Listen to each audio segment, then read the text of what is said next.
Alright, so Yarok Field. This one's been one of my babies here on stream. I loved this deck when it was standard legal before they very wrongfully banned Field of the Dead in standard, in my opinion. I've loved it in historic as well. This was a build-around kind of submission. It was a play Yarok Field, but explicitly add some copies of Agent of Treachery to it. And then when we were getting ready to start, someone pointed out that we were kind of playing all odd cards anyways. Good morning, wife. So I've cut the couple of even-costed cards we had in the sideboard. There were some Agonizing Remorses. We replaced them with Duress. There were some trophies and cast downs. We went up Murderous Rider and Maelstrom Pulse. And then we get Pre-Piercer here. It's just kind of a free roll.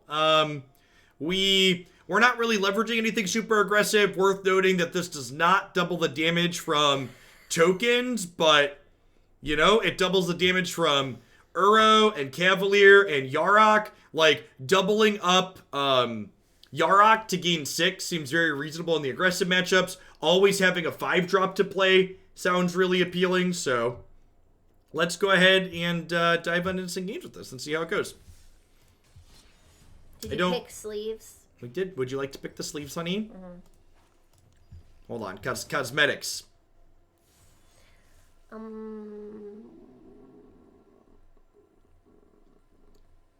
many choices. There are a lot of choices, yep.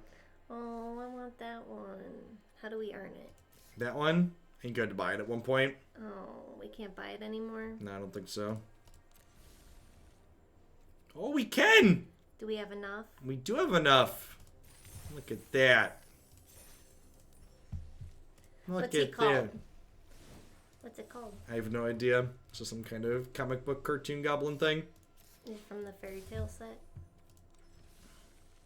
Obosh is now the Goblin King.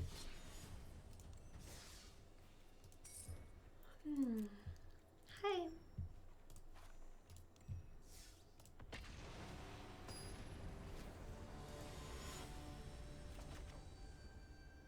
Can I ask you something?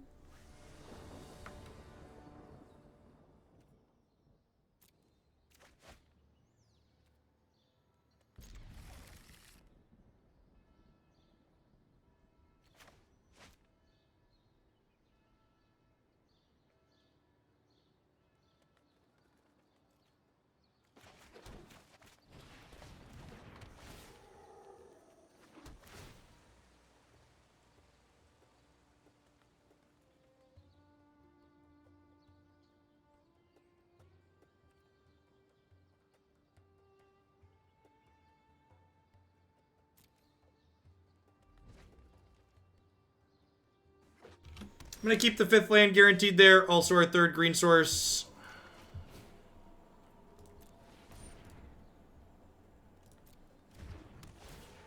They're talking about us right in front of us.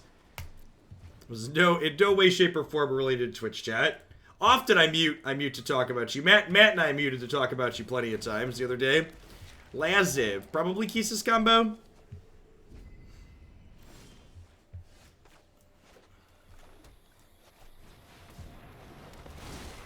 Second base. Wow, that is unfortunate. Holy crap. Wow, what are we on 31 lands still? We're on 31 lands, right? What are the odds of that? What are the odds of that? Someone count. We had 6 lands out. So there were 25 lands and 51 cards. What are the odds of finding 0?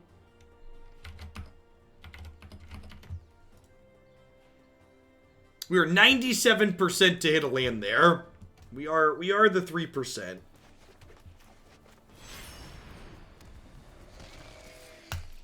Hey, attack for 10.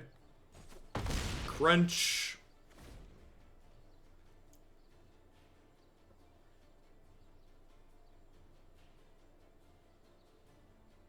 I don't have enough cards to escape, chat. This card takes 6 to escape. Nothing else has gone to my graveyard.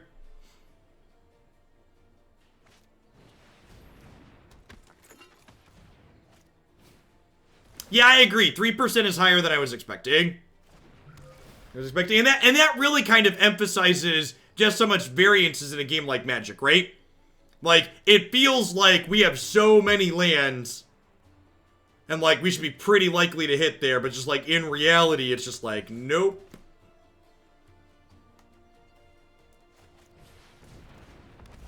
Maelstrom Pulse. Well, you know. So they have to chump block one of these, or they're dead. Obosh is attacking for 6. Cavalier is attacking for 10. We're in the 3%, so Bernie doesn't hate us that much. Bernie doesn't hate the 1%. He just wants to take their money. He wants to take the money that they've stolen to get to the 1% and redistribute it.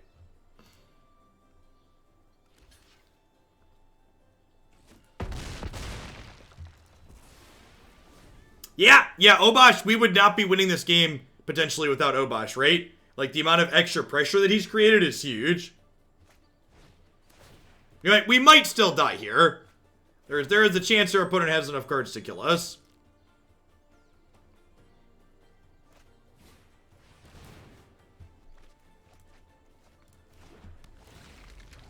No Kisis yet.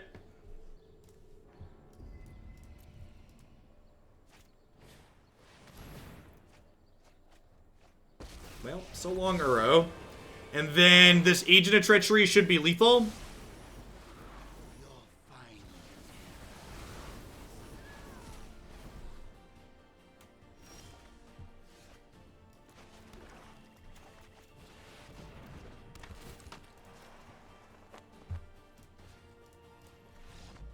Doomblade's your guy. Tech. Mr. Steel, you won 3. Yep. Alright, so Pulse, Unmoored Ego, Murderous Rider maybe. This is not an Agent of Treachery matchup. You always cut at least one colorless land of this deck. Either Arc, Blaststone, or Field of Ruin go away. I think I'm going to cut Arc. Sometimes Field of Ruin is Stone Rain in this matchup. I think this is a cut Yarok matchup. Like, the rate at which he goes big is generally unnecessary.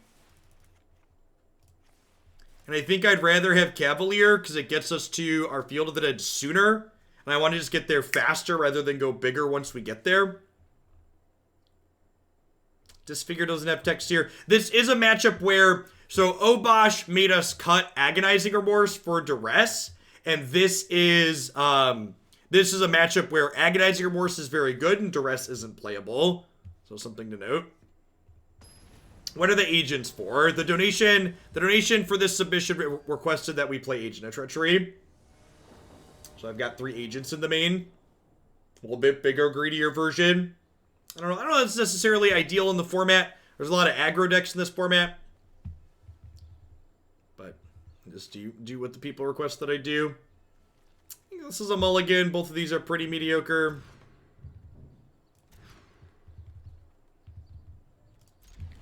Well, you know. Here we are.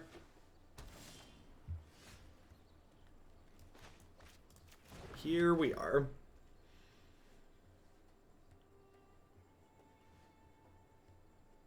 I think that's just unnecessary, Tom. I think that's a pretty good example of a textbook win more.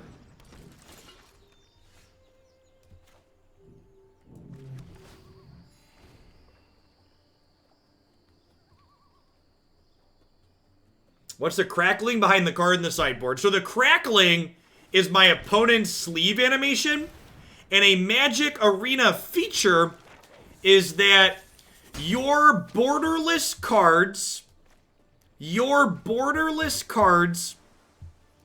have the animation of your opponent's sleeve while sideboarding. So, if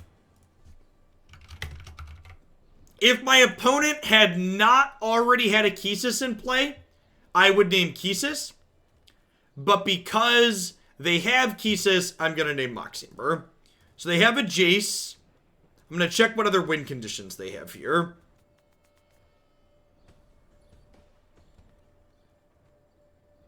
Jace and Milling Us are their win conditions, if they can combo.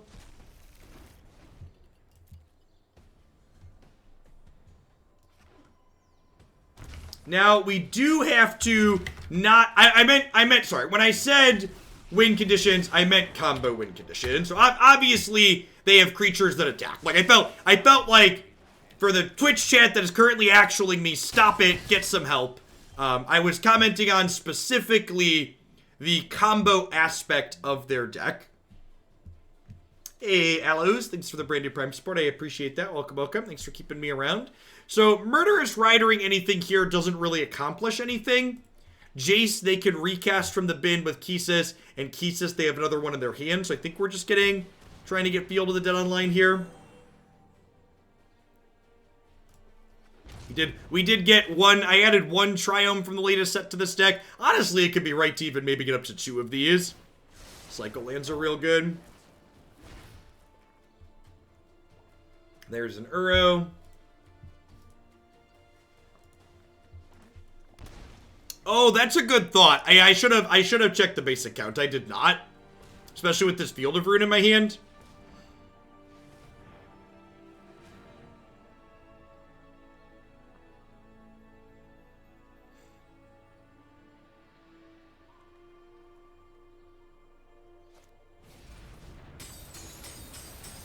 Should have taken Kisis because we should have known we were drawing Murderous Rider. Strong line. Uro's going to be quite the beast here. Showing opponent's archetype really showing some of the strength it has over the more linear breach decks that tend to struggle once they get Unmoored Ego'd. Having a backup plan like they do is pretty real.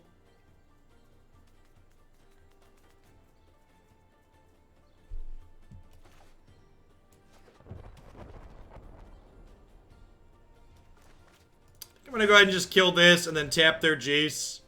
Try and get some damage on it before they get it up to 8. For the 10 months, Bunny Killer. I appreciate that. Welcome back.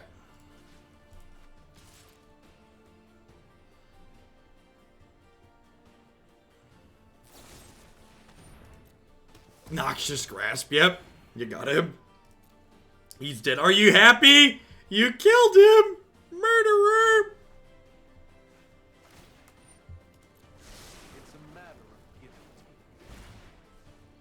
So Jace just providing them pretty endless fuel for their Uro here. Yeah, I'll put the Blast Soda too.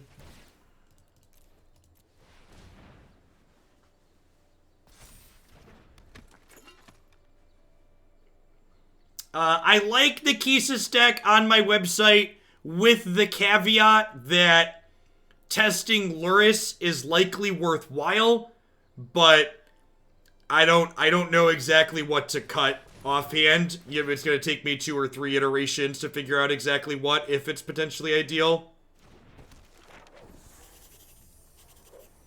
Yeah, I think the opponent's archetype is one we would see more of if Historic saw more competitive support.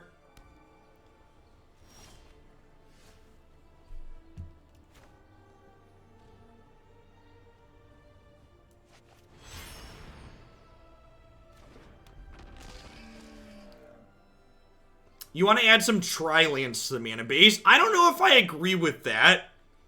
I felt like the mana in the opponent's archetype is like pretty reasonable as is, and past the mana feeling reasonable, the scries on the temples that you'd be giving up are super meaningful.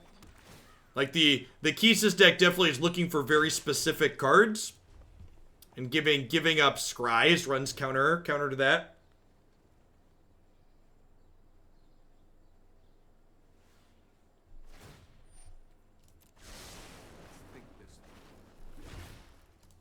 That's a Tashar. We might see them Kisis the Tashar back out. Yeah, that's true too. Every time we talk about this too, like, you look at this deck too, look at how many rares are in it. Like, the mana base is all rares, mostly rares and mythics too. And especially now that some of these cards have rotated out, like, there's a little bit less incentive to craft some of them until Historic gets a little bit more support past outside of Hoaglandia. Hoaglandia has plenty of Historic support. Not Hoaglandia. Not so much.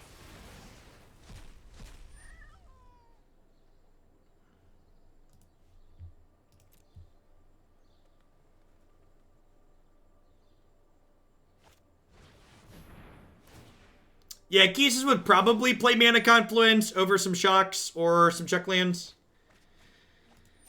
Yeah, it looks like we're dead here.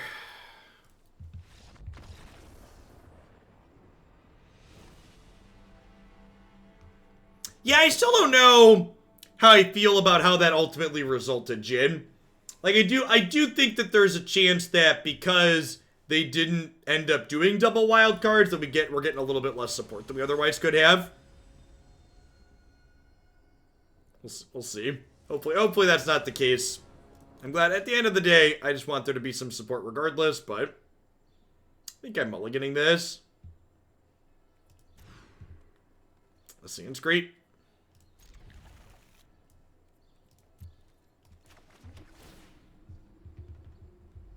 I can't keep that, right? I just, like, only have one green source. I guess this is, like, half a green source. Historic would have fewer players with double wildcards. I don't know if that's strictly true, Jin. Because, like, especially, maybe down the line it would be true. But in the current state, a lot of the cards in this format are still standard legal, right? I don't know. It's not even really worth talking about because it's like neither here nor there. It's one of those things where like talking about the theoreticals of it is kind of pointless. Do you have a basic land? Anybody see a basic? Shout if you see a basic. Alright, Field of Ruin confirmed Stone Rain. Field of Ruin confirmed Stone Lane. Yeah, I didn't click one because when you click on the last one, you have to stop searching their deck. So when you click on the fourth copy, your spell resolves and then you're done. So if you want to look at their deck, you need to look and then click all four. Good interface reference thing for Unmoored Ego if you've not cast this card before in Arena. They had Ruinous Blast before. That was a card in their deck last time too. Ashiok making our Uro Scotch awkward here. Honestly, probably gonna Maelstrom Pulse the Ashiok.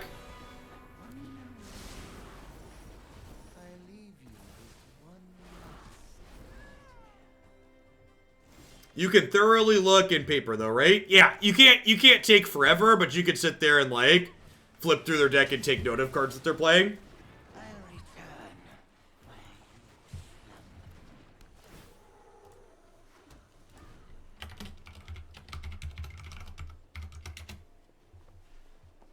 I don't always verbally acknowledge shilling bumps is a good thing to know. Shillings bumps aren't actually money for me. They're just an engagement thing. So I have a dashboard for them. So even if I don't say, hey, I saw your thing will get added after the stream.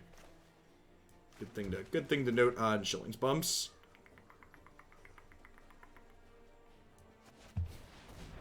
Field of the Dead?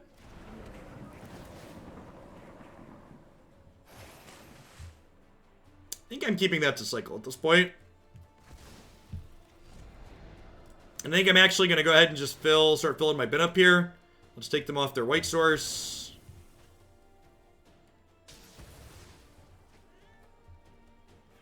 Grab the forest. Cycle this. Will be my fourth card in the bin. Perfect.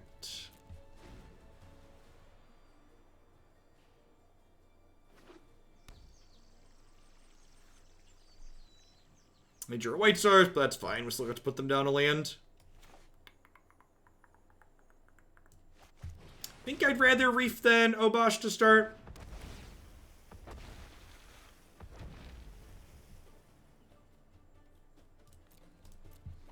I think I'm going to put these lands out. Just want to get a bunch of lands into play so we can scry plus do other stuff. What is a Prey Piercer? Good question. Obosh even dodges their Ruinous Blast, which is funny.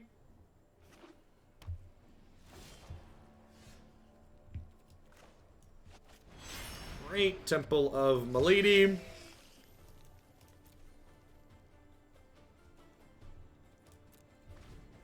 Yeah, Obosh just being like a leftover threat. Sounds great. Get to apply good pressure here.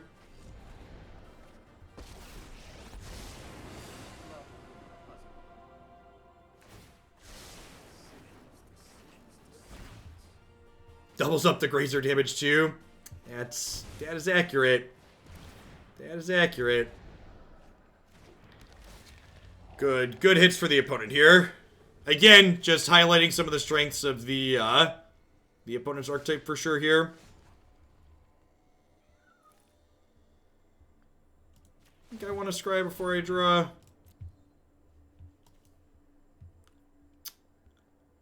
Yeah, that's great. We're just going to take their arrows away, right?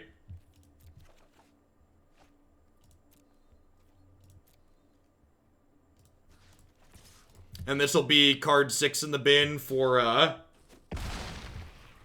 this will be card 6 in the bin for our Uro next turn.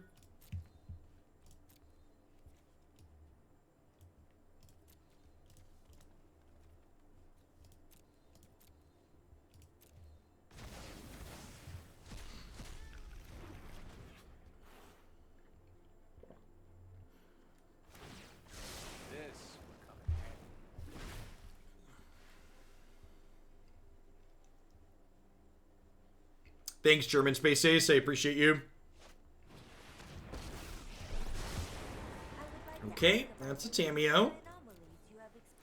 So they can pick a trophy back up here and then trophy my Obosh.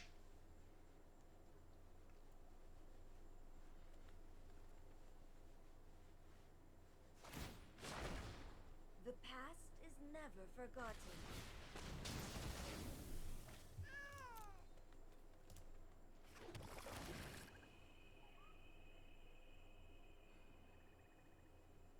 Yeah, Obosh makes Uro hit like a truck. That is accurate. Are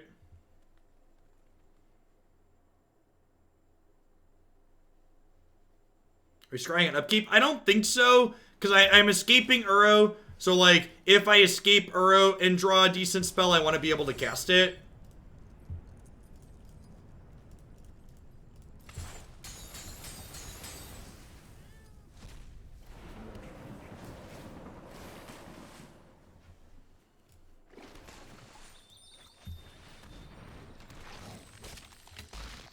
Now we'll be scrying on upkeep, because I only have one thing to do for the turn, since I'm only drawing one card.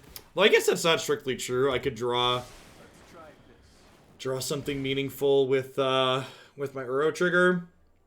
Yeah, Ruinous Blast not looking stellar for the opponent. Although they did just mill it to Shar, and they have this Laziv in play.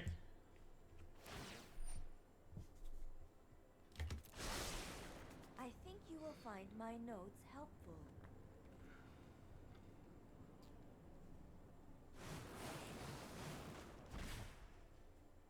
Opponent has two good Planeswalkers in play right now, too.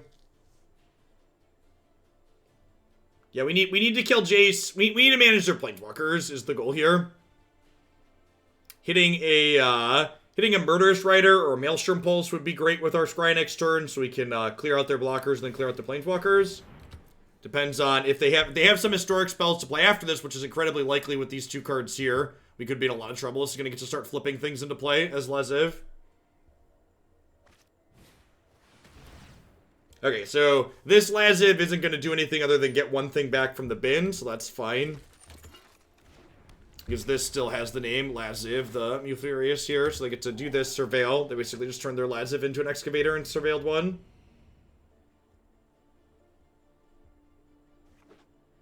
Okay.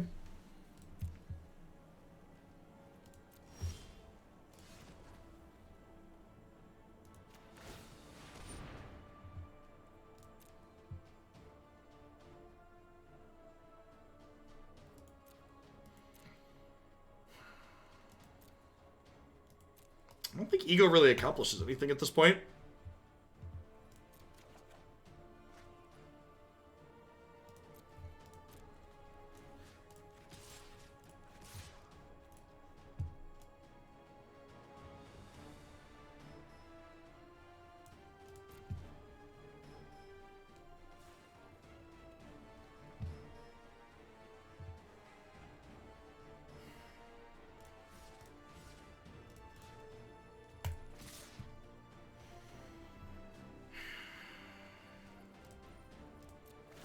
I think I want to kill the Tamiyo with their graveyard being stocked here.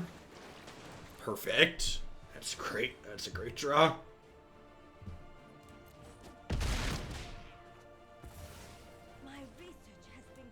This is actually exactly why we, didn't Cavalier pre-combat.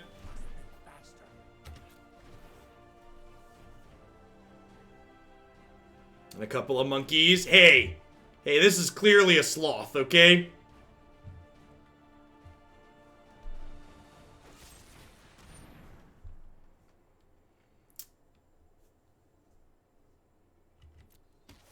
Really? Okay. It's a decision. Do they have to mill us now? Well, they can't mill us. I have a Nexus of Fate in my deck.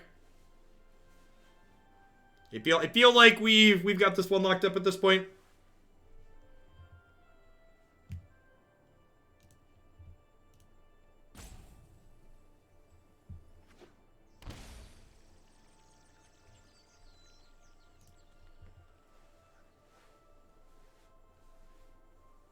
How do they win? I don't think they can at this point. Oh, this is cute. I forgot this was a Laziv. So they could do this, and then they can cast Witching Well, I guess?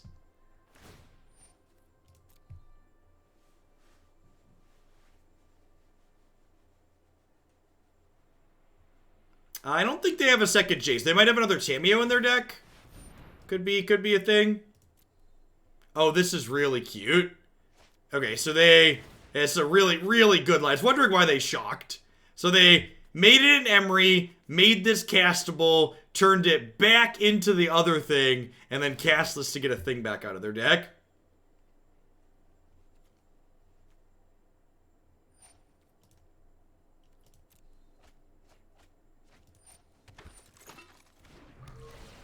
Cards left in their deck, 12.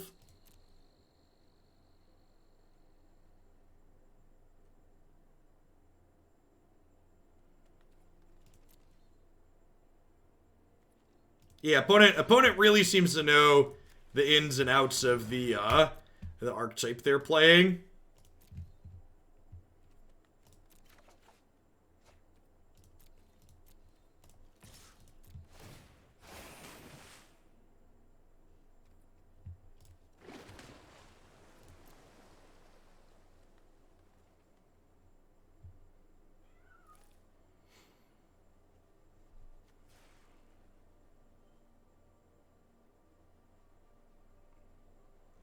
So they have 12 cards in deck.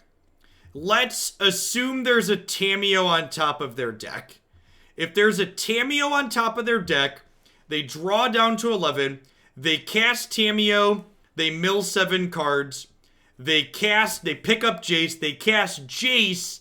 They cast Jace. They go down to 3 cards. And then Jace pluses. Yeah, I think I need to save the Murderous Rider for in case they have Tameo on top here. Usually these decks play 2 to 3 copies of Tameo. Their build's a little bit different than what's up on my website, but usually I have 2 or 3.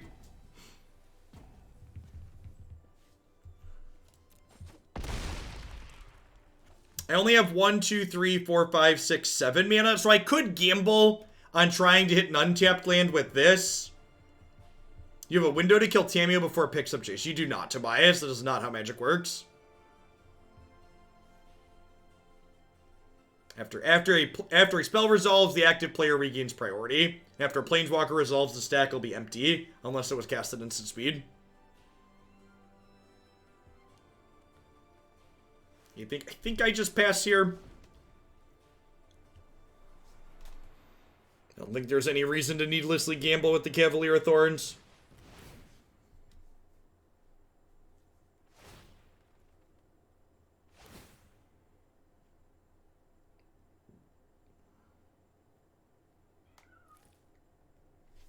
There isn't a Thassa's Oracle in here, right? We didn't see one of those? This can theoretically get back Thassa's Oracle. Okay, they've started milling me now.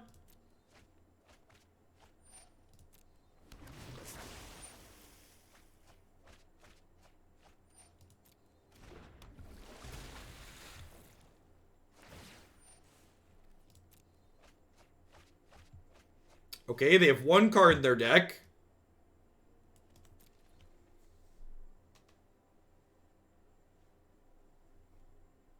What's the line? One singleton card. Correct, Patreon.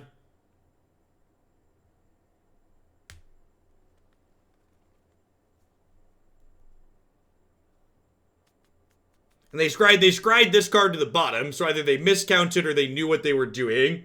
And they've played well so far, so I assume they knew what they were doing. I'm hoping the Murderous Rider is enough to disrupt whatever they have set up here. Did they ego field? No, we actually just haven't drawn field in 800 cards. We're through 26 cards without a field, which again highlights some of the strength of our deck too, because our deck is not all in on doing one specific thing. Our deck is plenty capable of winning games of Magic without our namesake card.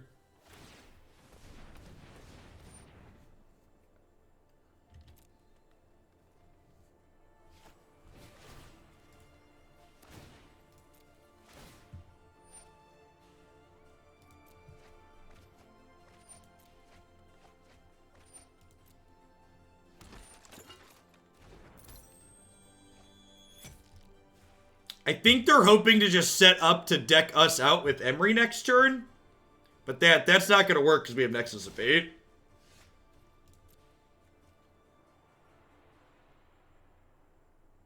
Yeah, I think that's a mistake, Rutherford.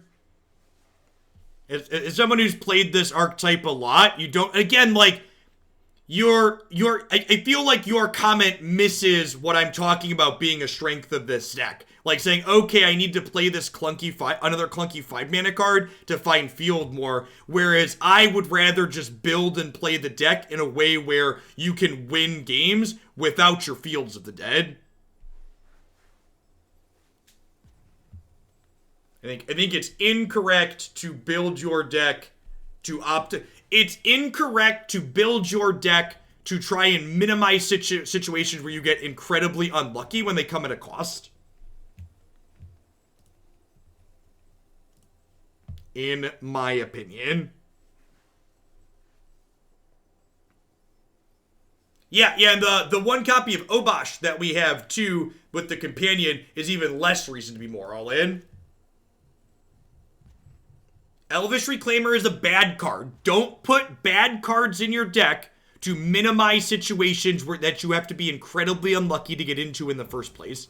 You will win more games of Magic just playing more good cards. And I mean, like, and this isn't even a 1 in 10, right? Like, not having a Field of the Dead in 30 plus cards is a lot less than 1 in 10.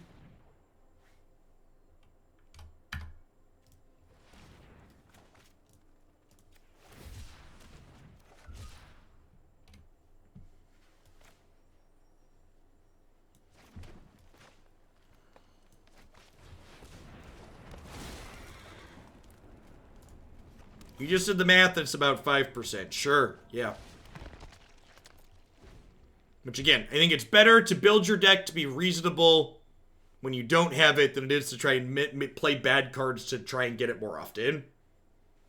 Okay, opponent drew the last card in their deck. What's the game plan? Hopefully it's concede when you see I have a Nexus of Fate. I think they were setting themselves up to try and deck us with these Diligent Excavators. Hopefully not accounting for the fact that I have a Nexus of Fate. If there's a Thassa's Oracle in their deck, they would have won this match. I would have played differently if there had been a Thassa's Oracle in their deck. So, the lines I've taken have been taken knowing that there's no Thassa's Oracle. The way in which I've unmoored ego things would have been different had there been a Thassa's Oracle, etc. In this very specific situation, and had I played everything this exact same way, yes, having a Thassa's Oracle in their 60 would have won them the game. However, again, just to emphasize, if there's a Thassa's Oracle in their 60, they very likely don't win this game still, because I play differently knowing that, and I would know that because we unmoored egoed them.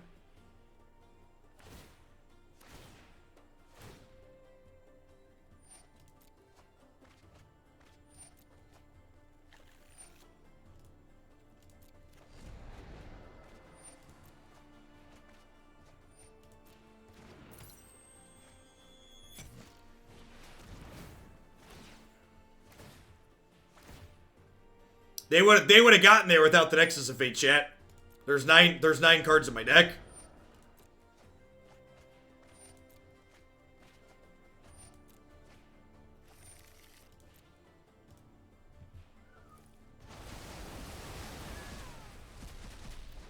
Two cards, one Nexus.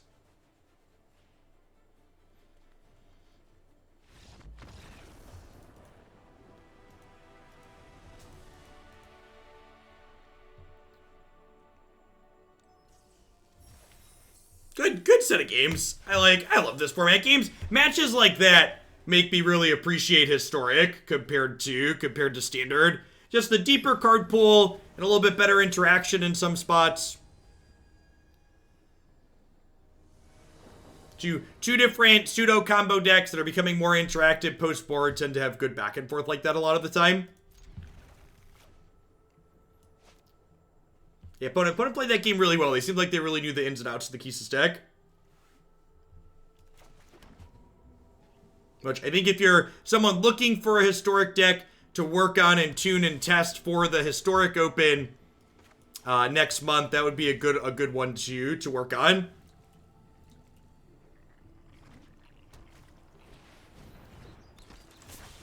Burning Prophet. Alright, so do I want to pulse that?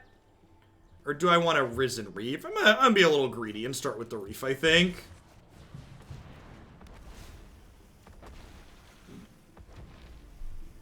Sounds good, the Unnamed. I'll send submission responses back out this evening, as always. Reckless Rage. Oh! Are they a Feather deck? That's a sweet card in Feather. Works with Reckless Rage, too. I dig it.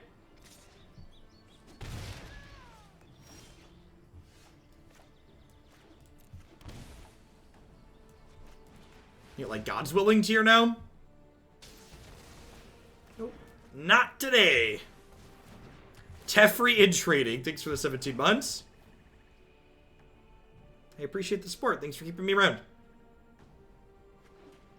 Doesn't Historic have Kiln Fiend? So Historic...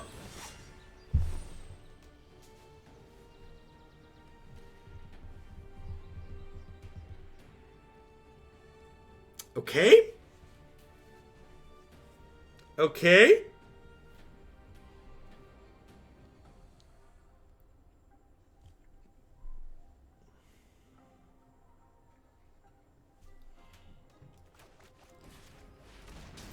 Gotta go right now. Gotta go right now.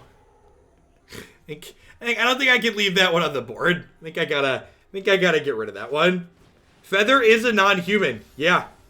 Yeah, Feather is an evasive non-human. Seems sweet.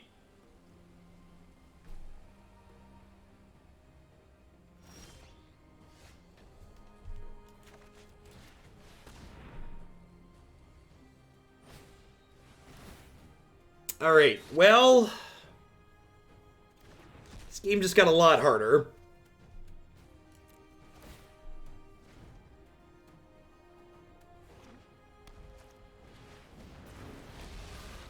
Oh, that's gasoline.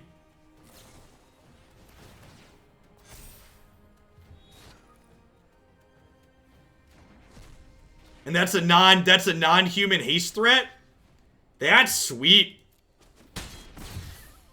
Yeah, paging Worky Corky.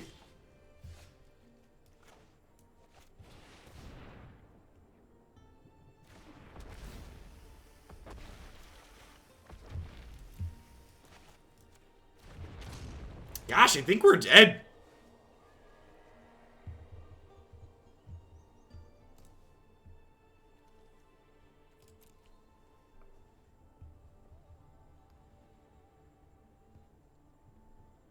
They willing the pet because their Feather killed by Grazer. I think we're just dead. Alright. Rough.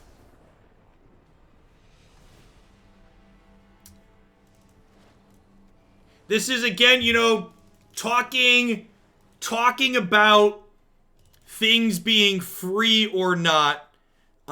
This is another place where duress is much worse than agonizing remorse. thinking about Obosh. And maybe we play Obosh game 1 as a free roll, and I'm just supposed to play Agonizing Remorse and board this out. That's a very real possibility. That's definitely something we could be doing.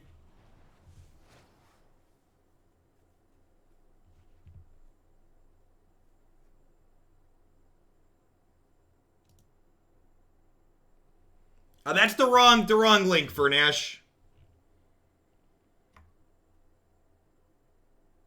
I'd prefer if you'd link my website if you're gonna make a Hoots command. The Hoots command should. I think that we had a Hoots command that linked my website. If you're gonna make something that links the events, please link this.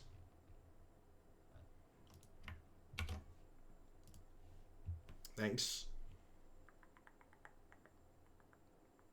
As for what we're doing here, some removal sounds good. And then what am I trimming? Probably don't need Nexus of Fate in this matchup. And that leaves me with 2 trims. Risen Reef just dies a lot.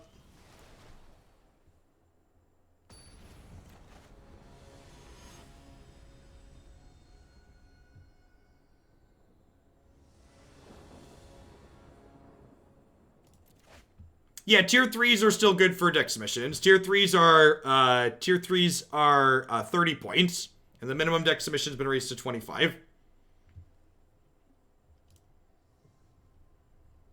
Oh, yeah, we have Kenneth's face in chat now. Our most recent open winner.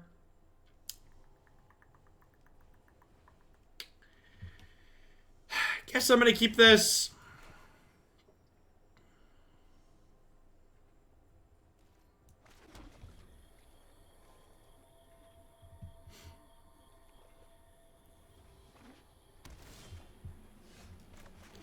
This is a decent draw because it means any untapped land here will be good. Easy, God's willing.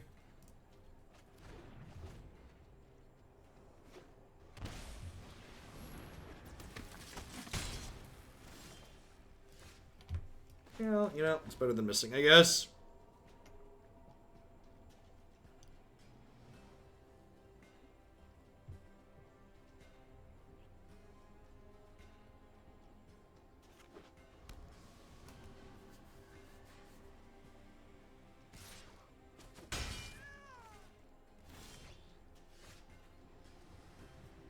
So this can protect this. So I think I'm just rejuvenatoring.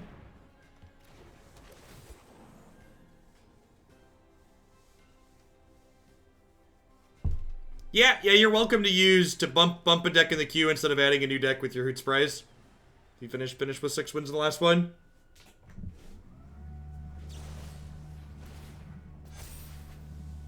You have killed my 1/1. It is dead.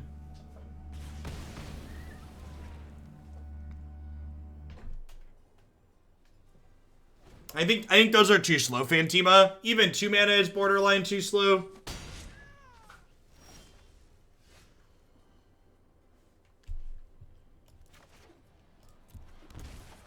But we're having a little bit of mana issues here.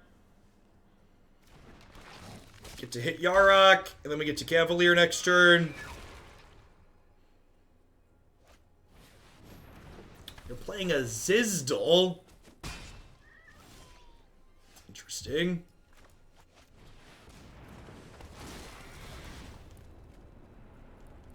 I already have a Field of the Dead, so I'm going to grab things to try and trigger the existing field that I have.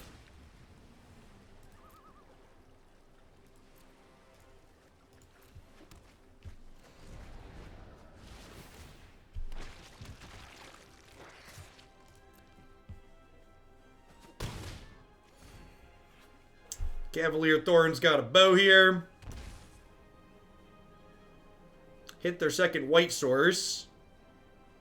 It's only pumps wizards, right? That seems like a weird inclusion in their deck. I guess it's a haste threat, but it's not. It's a human, right?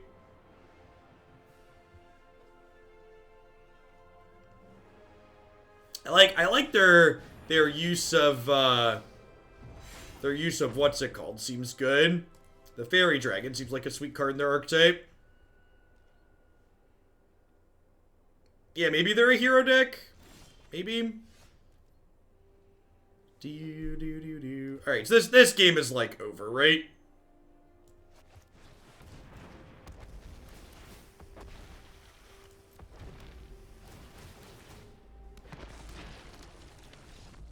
Yeah. Alright. Alright, that was the easy one. That was one where we get to be on the play. Now we gotta try and win on the draw. Do I want some disfigures here? With Azizdel, disfigure seems like it could be more appealing. Maybe I trim the rest of these reefs. As shown there, Reef was like not necessary to win the game, probably just win more.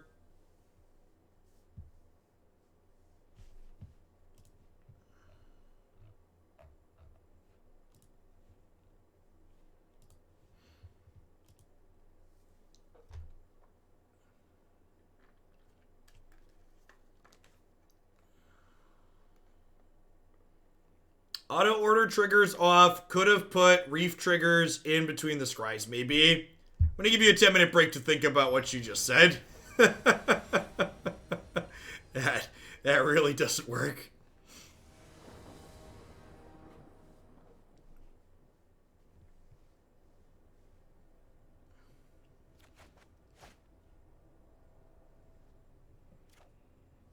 Ooh. Triome, bringing our buddy lands into play untapped here. You love to see it, chat. Yeah, there could be. I think there's a good chance I should get a second Triome in the mana base. Card seems real good.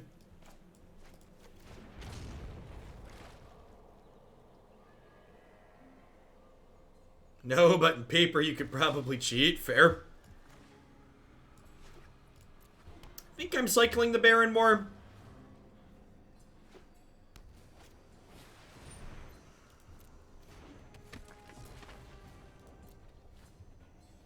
What do you cut for the second try? Well, if I knew the answer to that question, I would have put it in the deck already.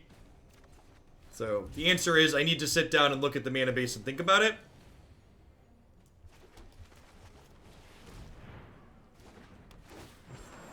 This is a wizard, sure.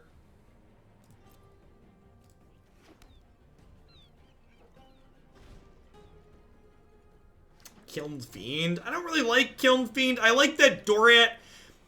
Creatures that you play that die to your own reckless rages have a real cost. So, like, Burning Prophet seems fine. Fairy Dragon seems fine. Again, want to try and minimize the number of things you're playing that die to your own reckless rage.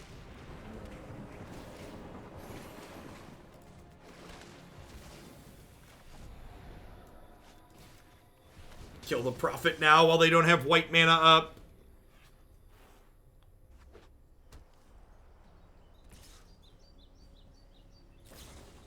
I'm a pretty big fan of the life gain lands in general in some capacity. There's a lot of games you win against aggro where, like, you wouldn't be winning them if you didn't gain 1 to 2 points of life.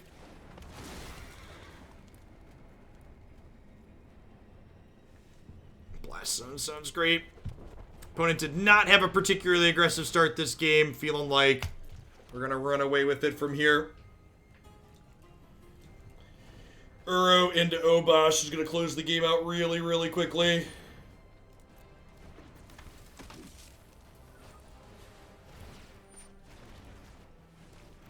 Oh, yeah. You love to see it, chat. You love to see it. Which figure? This one right here. I mean, they're pretty far behind. I think my opponent's right to go for it there. Like, they need to pressure me and get going. But we had the Disfigure to punish them.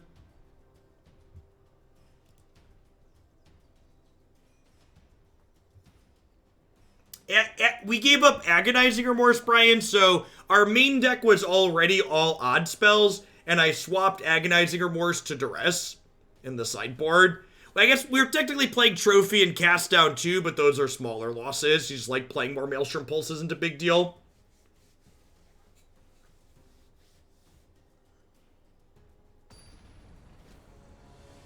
Welcome back, German.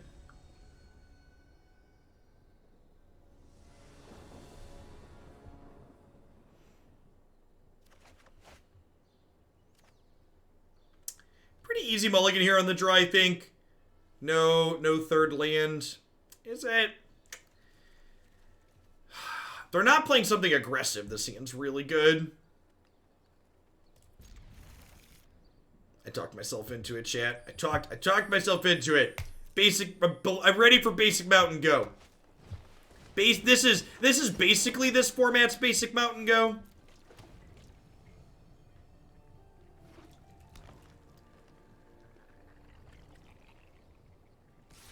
Excited to never draw a third land, right? 31 lands, I choose you. Woohoo! Lucky! Lucky!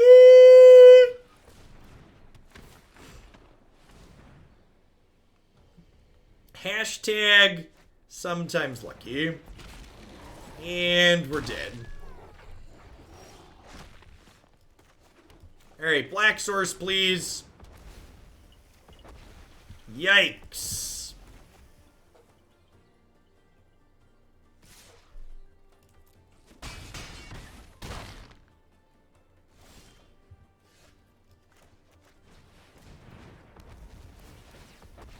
Come on! Green source! Alright. Alright. Go.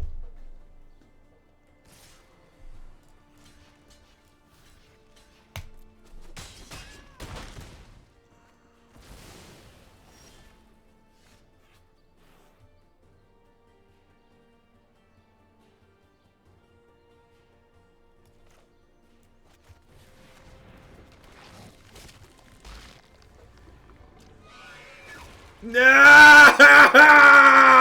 No! We were gonna stabilize! We were gonna stabilize! No! No! We're so close! We're so close, I can taste it! I even bit my tongue and like waited. I didn't say that they were gonna draw the red source and kill us. We should have rolled the dice with Uro. Nah, I think that's wrong. We still die if we Uro there and we hit. Yeah, Skewer's a weird one out of them too, is a good observation.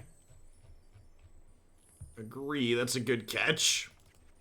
I'd also like to point out that, like, this submission was play 3 Agent of Treachery main, and you can see, I believe this is, like, our third, like, I think we've boarded out almost every match. This format's fairly aggressive, and I think playing Agent of Treachery in this deck is kind of wrong.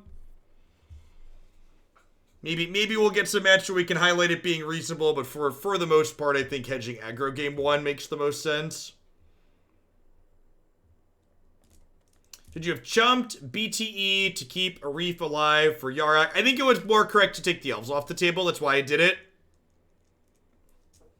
Again, as always, like with stuff like that, like if you think your line is better, don't expect me to tell you your line is bad. Instead, tell me why it's good.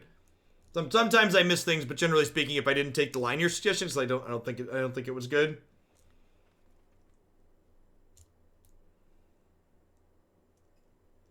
Did we draw Yarok for the turn? Yeah, I think you're right. We did.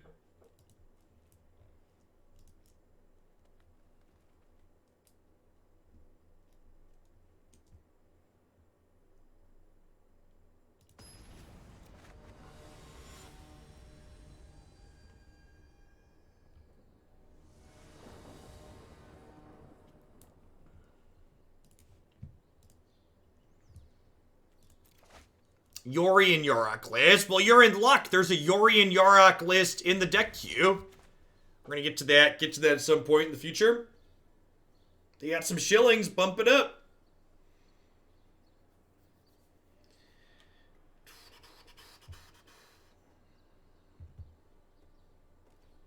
Gonna be ramping up. My plan is to do at least 2 historic decks per day from here on out.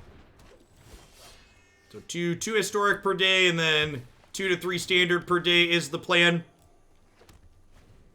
We don't have that many Magic Online submissions anymore, so every day we don't have a Moto submission. We're gonna do a, what's it called?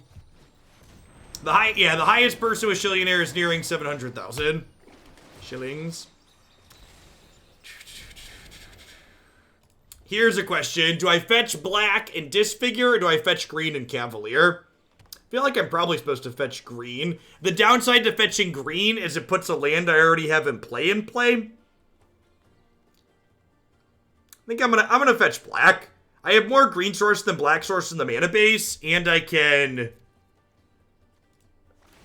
cast Yarok with the black source. And then hopefully we just draw green for Cavalier, because Cavalier post Yarok will mean the game ends.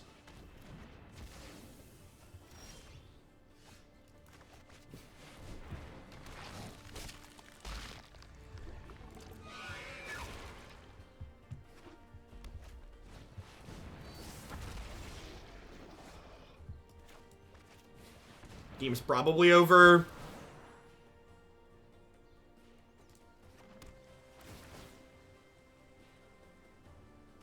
I'm gonna keep that there because it's a land I don't already have, so it triggers Field of the Dead.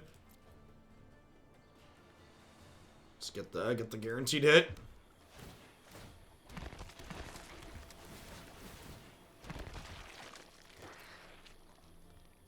I would love a Doomblade next turn, thanks. Don't attack in here because Yarok is many colors, including blue, so Ceratops get to eat it for free. Bump Yori and Yarok Field sounds good, Nerf Blaster. Will get bumped at the end of the day like everything else. Alright, so they're gonna they can't put an Embercleave on this, huh?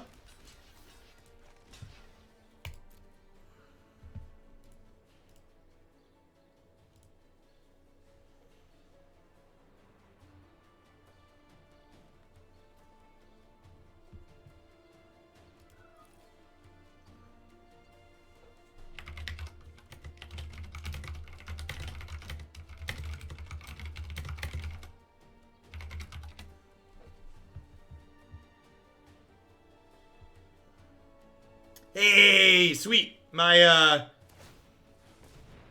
cool stuff ink rep confirmed that they're on board with putting up 500 in credit again, so we'll have CSI as a sponsor for the third Hooglandia Open again. Sounds wonderful.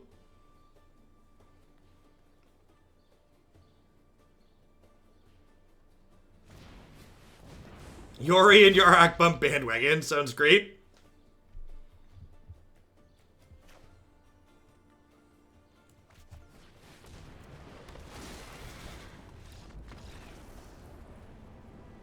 Nah, never too late, Vanu.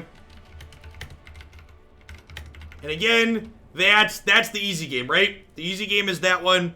Now is the hard game where we're on the draw. On the draw against these aggressive decks, you're going to want to mulligan 7s that generally don't have Grazer or Disfigure in them.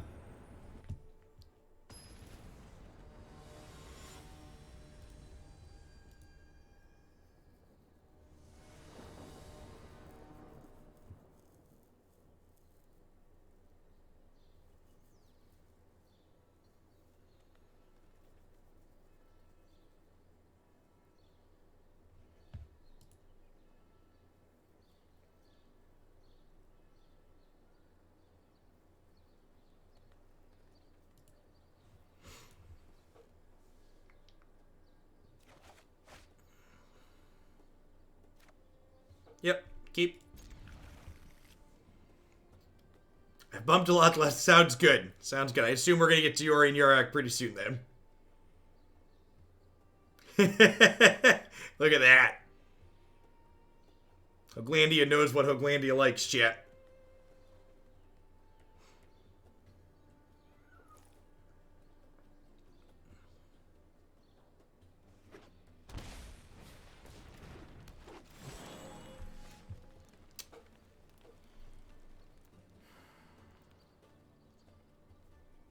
Would I rather Disfigure first or Grazer first? I think I'd rather Disfigure first.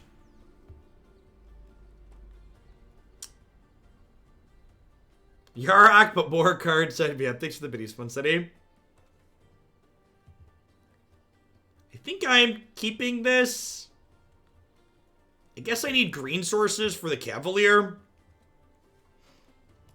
That's close.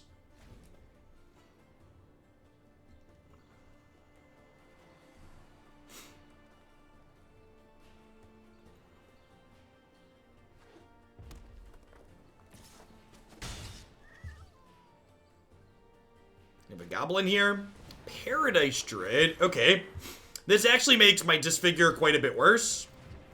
Because they can still Questing Beast us next turn now. Although I guess at the very least we can Maelstrom Pulse the Beast, so it's not all bad. I'm going to 16 here. Thanks, Fox. I appreciate all the support you've given. Sky Guy, thanks for the 14 months.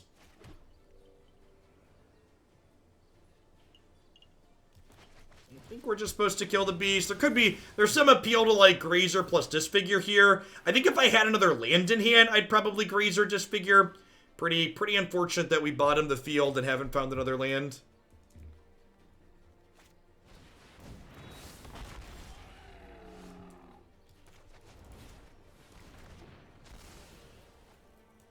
Little punishing. I think it was correct. With the way the lands in our hand were awkward, I think it was right to dig for more black and green sources.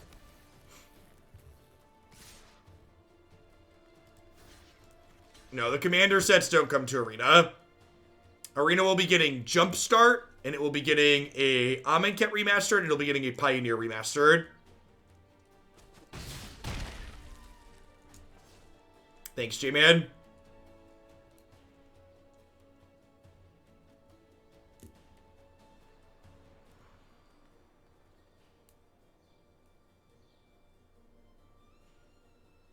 Jumpstart was pushed back to July. Sure, it's still coming though.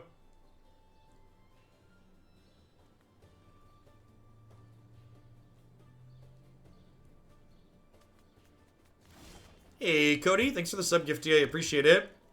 Well, I mean, glass half full. That means if we draw, I guess Yarok doesn't even really do anything here, right? Because this is blue. Rough.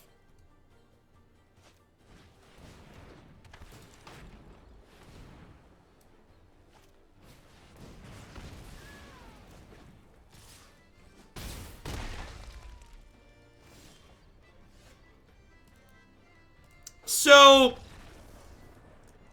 in an effort to be fair and balanced, as we always strive to be with our criticism of decisions that Wizards of the Coast decides to make, I think getting rid of the number associated with each player is fine and whatever. I think moving their system to, like, track people based on something else is, like, not a big deal. I think just saying we're shift-deleting all of the match history we've kept for the last 26 years, though, is beyond stupid. But, thankfully, as is often the case with Wizards of the Coast, there's still time for them to cave to feedback from people and change what they plan to do, right? Still plenty of time for them to pivot on that part of their silly announcement.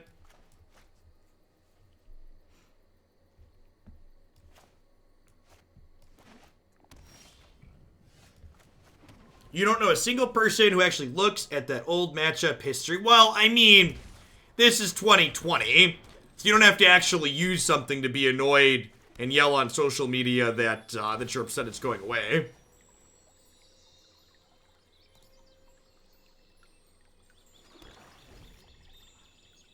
Hype for the next historic anthology. Standard's been feeling pretty meh to me as things settle, so hopefully we'll see some new cards out from it. I agree.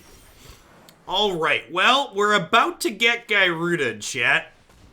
And this is, the companion aspect of the opponent's deck actually puts us in a bit of a pickle, huh? Because our normal plan for combo decks with Yarok is discard an Unmoored Ego, and you can't Unmoored Ego their companion. Thanks to the biddies, Raisu.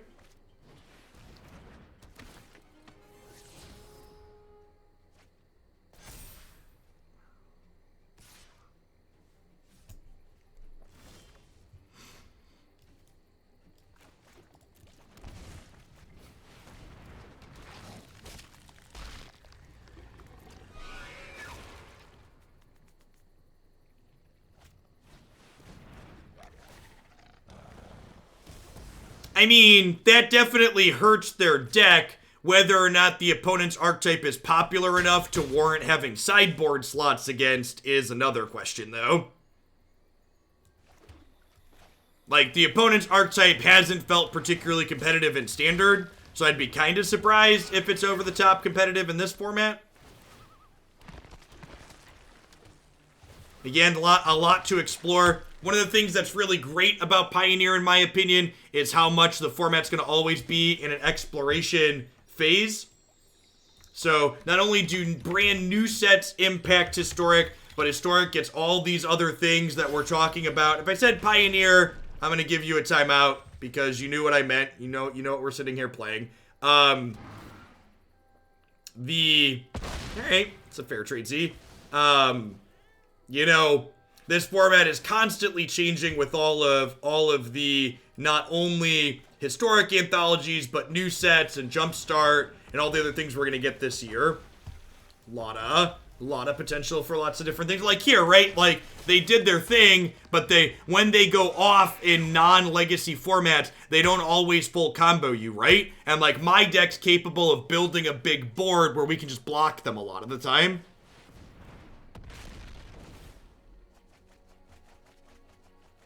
Oh, wait, did I actually say the right thing? Yeah, I'm actually pretty sure I said the right thing. Yes, Pioneer Masters will be happening. Eventually, they're going to bring all of Pioneer to Magic Arena, and the first step to doing that will be Pioneer Masters. I didn't even misspeak. Yeah, I said the right thing. Don't make me doubt myself, chat.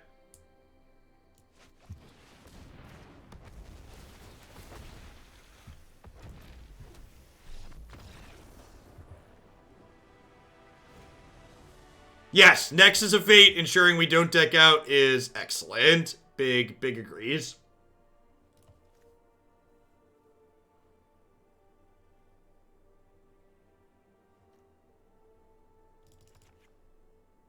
The fact that we're playing Obosh? Hey, we're playing Hearthstone circa 2 years ago, chat. It's an even versus odd matchup.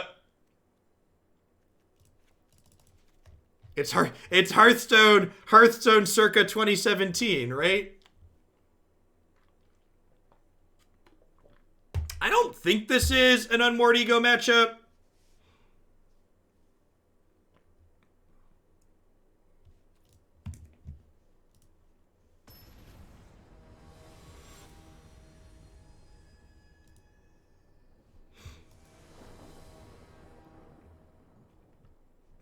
Obosh even kind of looks like Baku. That's great.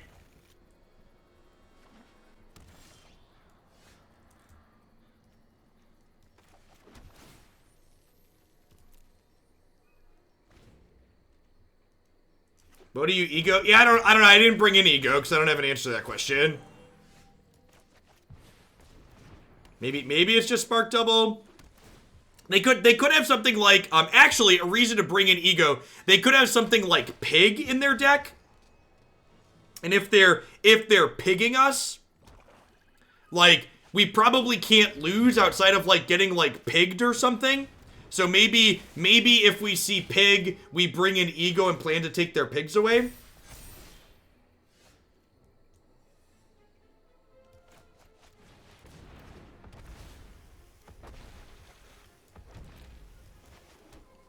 I miss Historic Rank 2. Hopefully Wizards of the Coast backpedals that very silly decision at some point. I know you were a fan of Hearthstone. What was the reason I stopped playing it? It just lost my interest. Hearthstone, like most non-Magic card games, Hearthstone was unable to hold my interest for an extended period because the deck building depth that it provides is very shallow compared to Magic the Gathering. The thing Magic the Gathering does better than... I mean, I had stopped playing Hearthstone long before anything with anything with Hong Kong and Blitzchung happened. Just be fair and call a spade a spade. Now, I mean, not only does Hearthstone decks being 30 cards limit deck building depth, but the way in which Hearthstone decks allow you to combine cards in their game limits deck building depth.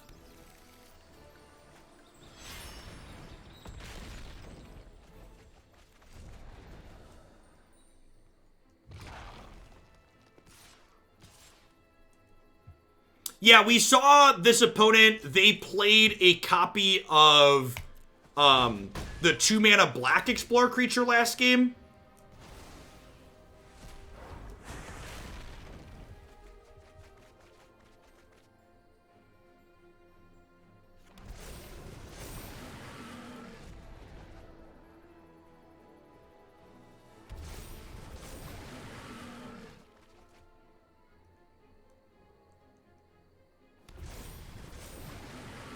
I'm really excited to find out that this Maelstrom Pulse is not going to kill all of these because of the card skin. I'm really excited to find that out here in a second. Oh, they're playing Command the Dread Horde. That makes sense. That makes sense.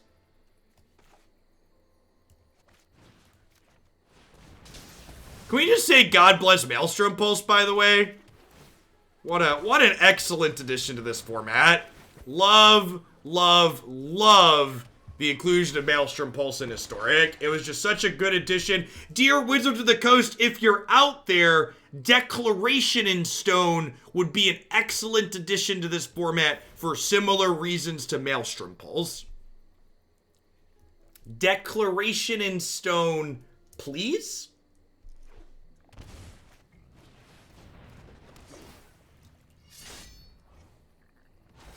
You would like to see Vindicate in Historic. I think 3 mana destroy target land is something I'd prefer to not have happen.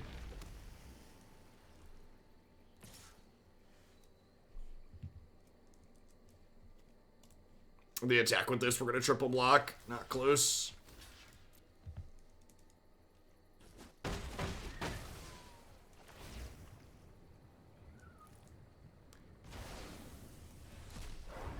Oh gosh, they get to hostage taker me every turn. Wow, that's good. Wow, that's good.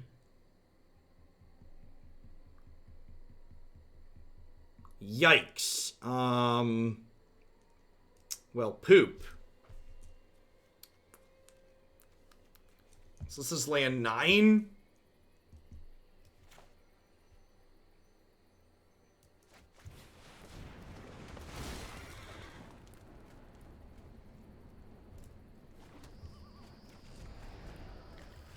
All right, they see I have a Nexus of Fate, and they might not get another turn here before long. We're like gonna work our way up to taking all the turns, huh?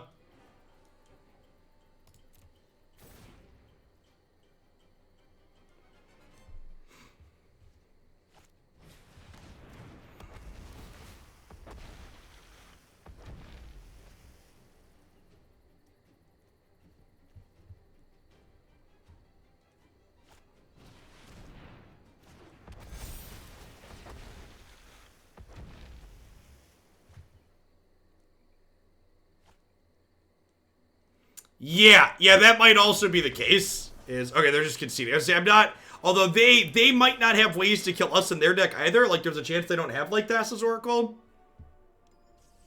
And we're 3-1 now, I believe. Play one more. See if we finish 4-2, 3-2, or 4-1.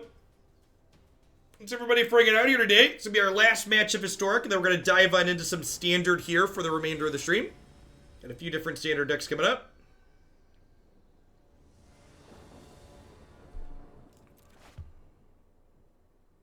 Sure.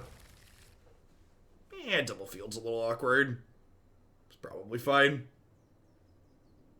Does their deck want a Nexus? Well, Nexus has an odd casting cost, so it might want a Nexus, but it can't play it with Garuda.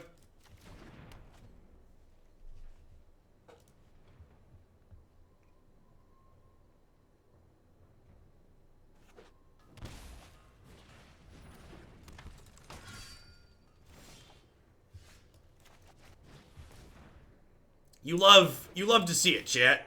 You love to see it.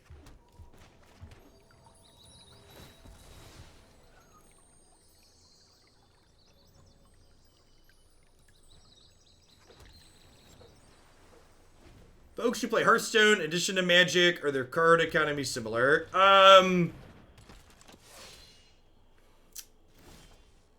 It's probably close to the same in terms of pricing. I'd have to look back. Hey, thanks for the tip, Potato.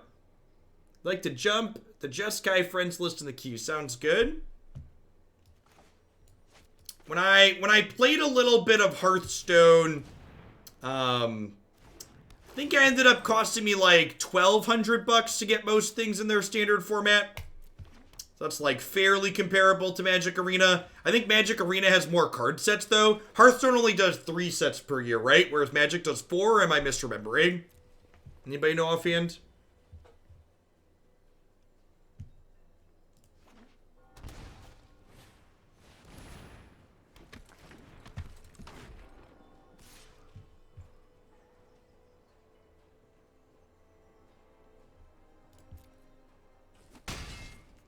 How's Obosh been? Fine!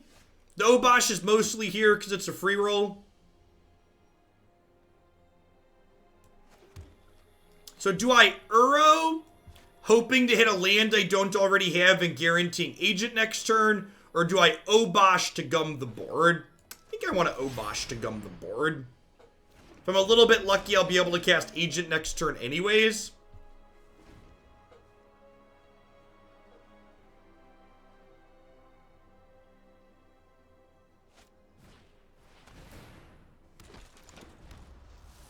So Judy is now indestructible. That's delaying our zombies to guarantee Agent next turn worthwhile. How did my play delay my zombies?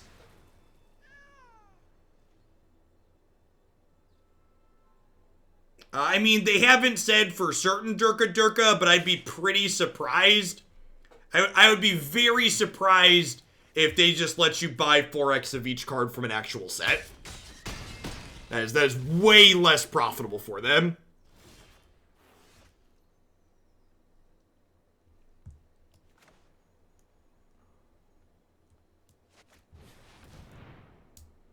We need to hit a land that we don't already have in play here. If we do, we're in a very good spot. Sick. You love to see it, chat. You love to see it. I think guaranteeing 2 zombies next turn alongside Agent sounds great.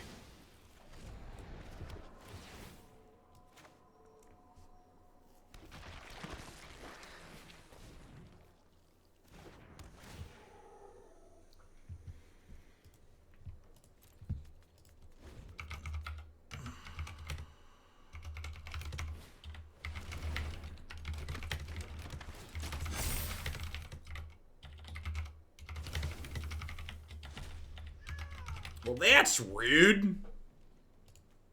I guess we weren't close to getting him going anyways.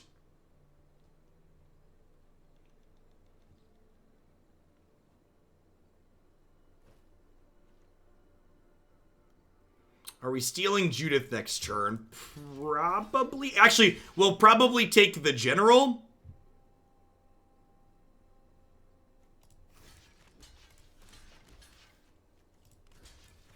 Because taking the general will give us a blocker. Judith makes our zombies 3/2s. That's true.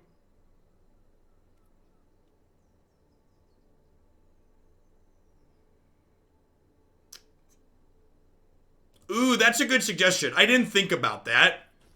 And actually, I could have done both, right? I could have both activated Field of Ruin and then played Grazer off the forest. So that's what I should have done. I could have done both.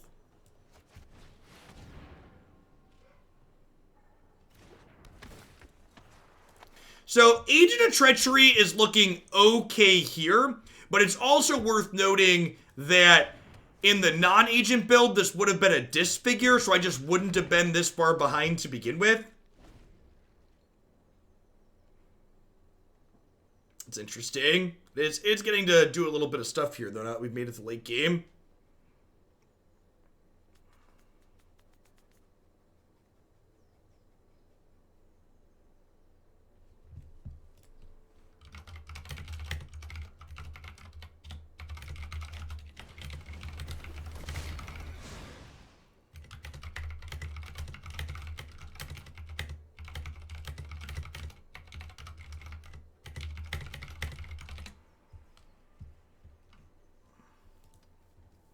Yeah, the body on this from General is sweet.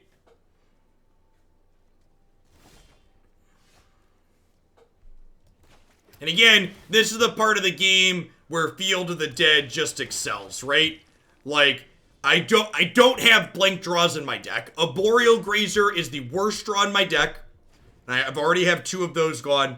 This Field of Ruin stands to make a couple zombies. My blank draws outside of Arboreal Grazer still just make 2 things because of Field of the Dead.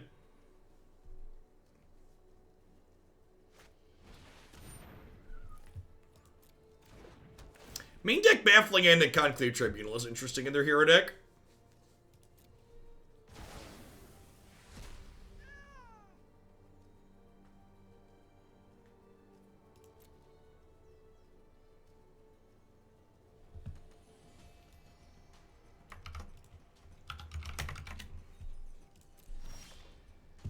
Oh no, not another blank.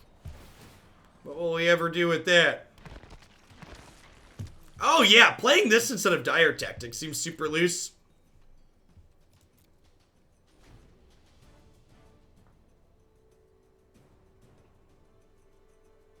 Why not sack itself an agent to kill Judy here? I'm going to give you a 10-minute break to read those cards and figure that out.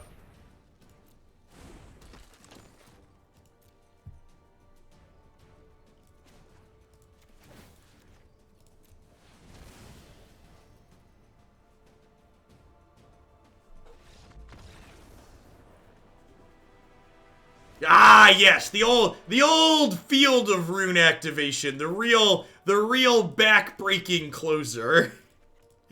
We're definitely in that game up until that point.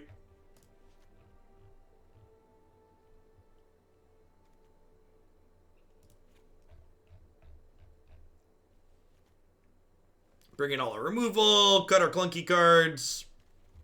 Sounds good.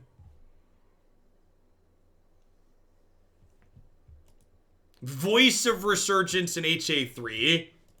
Well, you'll get that one eventually, right? At some point.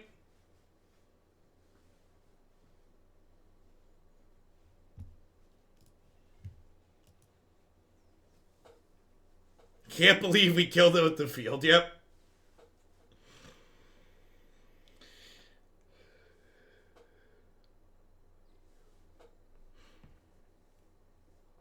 Voice is really gross with Moth. Yeah, that sounds sweet.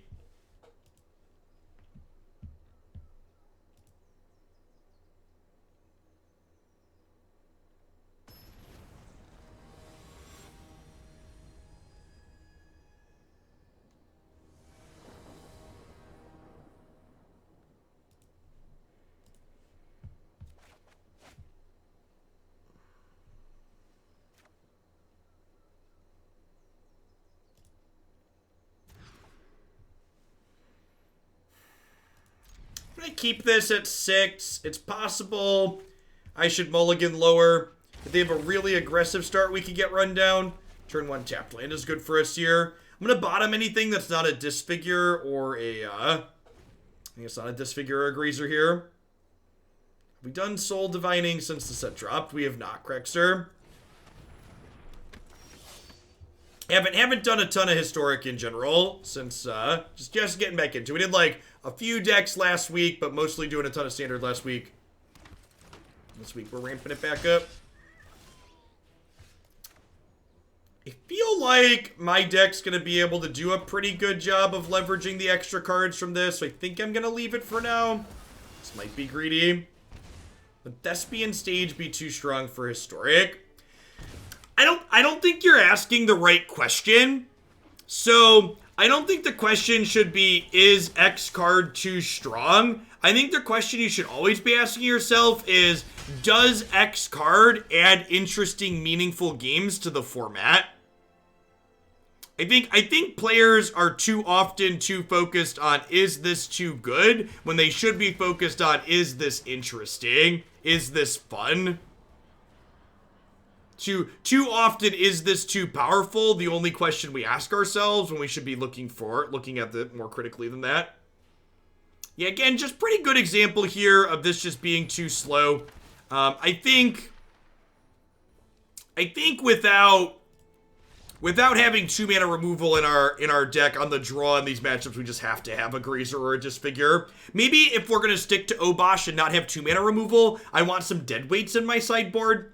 I almost put some deadweights in my 75 before this set.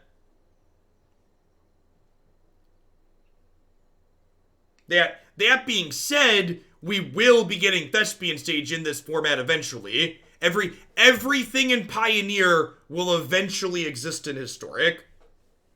Pioneer will eventually be coming to Arena. And everything with it will also be in Historic.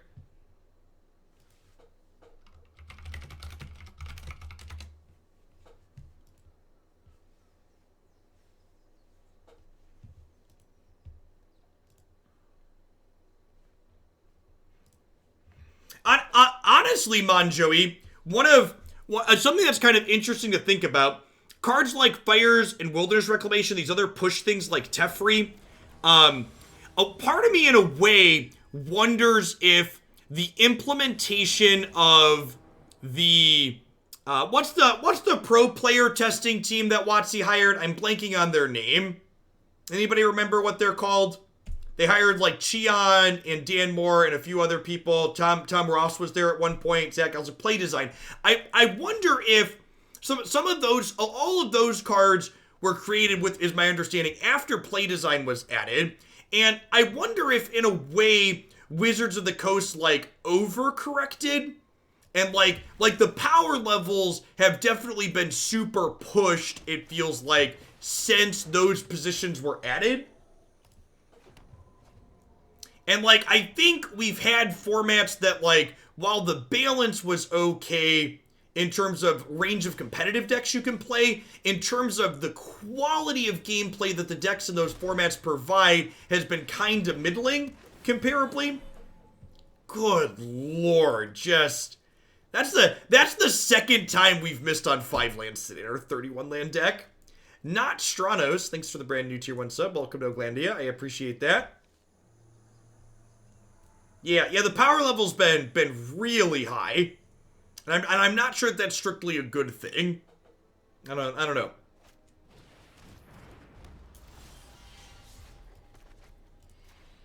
Looking for a green source. All right. Take 2.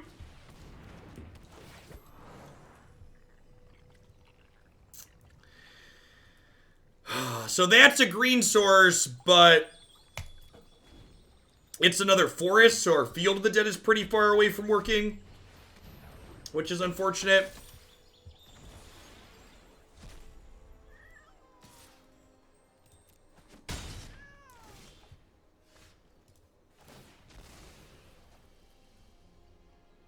The higher power level makes it so stumbling is basically the equivalent to losing. I mean, to be fair, I think that's true. Been true in most Magic formats for a long time, though.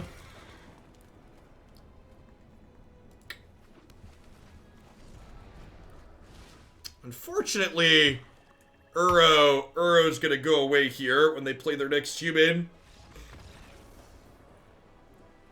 Really? What is in their hand?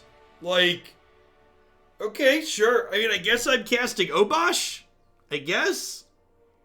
We take those. I'll take my gold. Hit the old 4-1. Get 1,700 gold and some gems back. Sure. So, I feel like as far as Agent of Treachery is considered, I felt like my gut feeling with regards to this was pretty correct. I feel like this archetype in general has a pretty good time in the grindy matchups, and I think that we don't really need another card to kind of go over the top in those grindy matchups. I don't feel like I need more endgame. This is the swap that I did.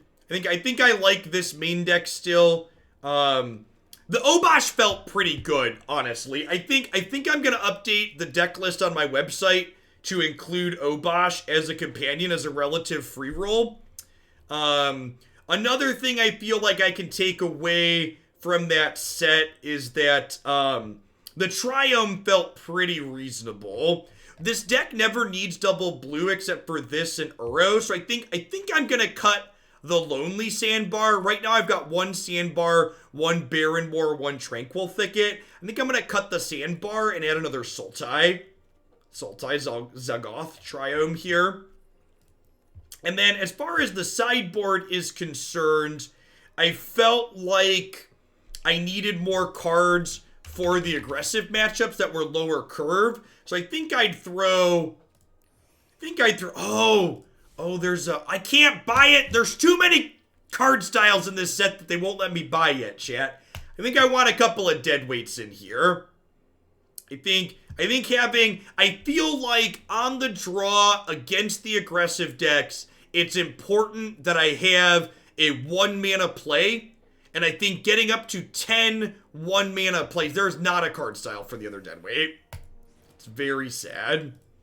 I think having 10 1-mana things on the draw is pretty reasonable. As for the last slot, another Duress or another Unmoored Ego, probably fine. Just slide another Ego in. Yeah, I don't know. So, like, I would need to play more games to figure out if it's worth playing Agonizing Remorse over Duress and losing Obosh in the post-board games. So, is there a spot for Cry? What problem do you think you're solving by adding Cry of the Canarium is my question. So again, curve considerations are a big thing when you're playing a deck like this. And like, for instance, instead of playing Disfigure and Deadweight, look at how many 3s I have already in my deck. Cry and other cards in the 3 slot as anti-aggro cards are competing with a slot on my curve that's already incredibly dense, whereas cards like Deadweight and Disfigure allow me to utilize mana on turns that it's otherwise already going unused. So I think in this deck especially, having these cheaper things is better than having a sweeper like Cry. Sweepers like Cry and Ritual of Soot, in my experience with this archetype, tend to be worse than just curving out to match the aggro decks. The game plan against aggro with this archetype is 1-for-1 them on the first 1 to 4 turns of the game, and then start slamming your bombs and making Field of the Dead tokens to win. Yeah, I don't know. So like the one matchup where Duress versus Remorse is a big deal is Kisis combo, and with 4 egos, I don't know if that matchup's really that much of a problem. So that would be, if you're interested in testing this and figuring out Duress versus Remorse, I would play the Kisis matchup a bunch and figure out if you think you need Agonizing Remorse to beat Kisis combo. I wouldn't be surprised either way. I could see, nah, it's fine, we don't need it, but I could also see, yeah, this feels hard, let's cut Obosh against Kisis and bring in Agonizing Remorse. Alright, what are we doing? We're gonna dive into some Standard for the rest of the day here. I'm gonna hit a quick ad roll while I get my client restarted and get my deck list updated everywhere. When we get back, we are going to try another iteration of blue-red card draw here in Standard, featuring some Doom Inevitables and some Everwise. Thanks for hanging out today, folks. Don't go anywhere. Be back in just a few.